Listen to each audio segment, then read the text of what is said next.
So this teacher told her class that for the weekend, she wanted them to go home and get help from their parents and ask them for a family story that has a moral at the end. So they came back Monday morning and she said, first person I want to go is Ashley.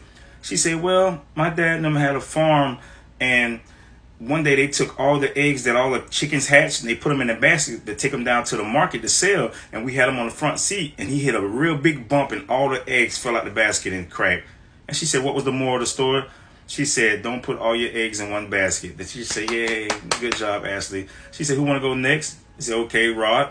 He said, my mom, she owns a farm too, and one day she said they had 10 chickens that was about to hatch. So she went and bought little clothes to put on each chicken.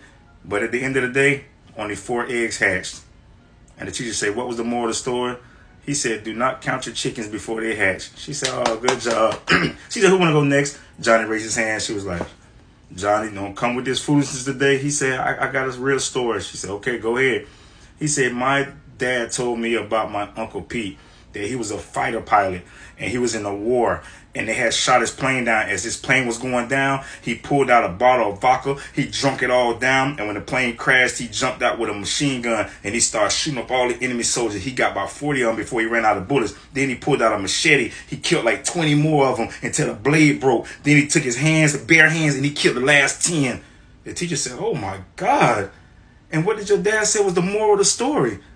He said, don't fuck with Uncle Pete when he been drinking.